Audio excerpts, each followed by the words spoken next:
আমরা breast implant নিয়ে আমাদের নানা ধরনের প্রশ্ন আছে।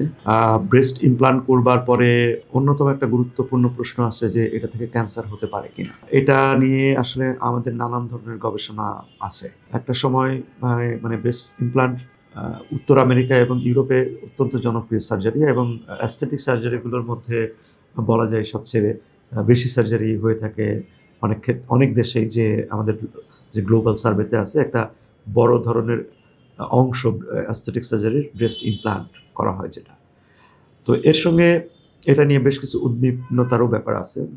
মাঝখানে এমন একটা পরিস্থিতির সৃষ্টি হয় বিশেষ করে নর্থ আমেরিকাতে, ইউএসএতে আরকি, যে ব্রেস্ট ক্যান্সার হওয়ার একটা পসিবিলিটি থাকে ব্রেস্ট ইমপ্লান্ট করার দীর্ঘদিন পরে।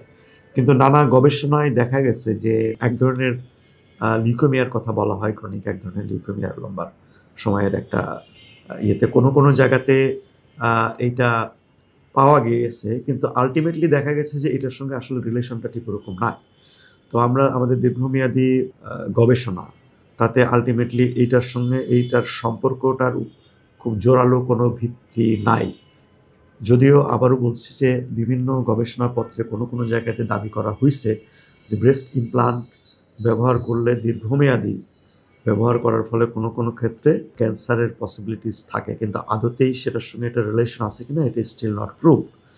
এবং সাধারণভাবে আমরা এই ক্ষেত্রে ইমপ্লান্ট করবার পরে রেগুলার বেসিসে ফলো আপের একটা ব্যবস্থা থাকে। সুতরাং বলা যেতে পারে যে ব্রেস্ট ইমপ্লান্ট খুব একটা নিরাপদ পদ্ধতি এবং ক্যান্সারের ভয়ে থেকে বিরত থাকবার তেমন কোনো কারণ নেই।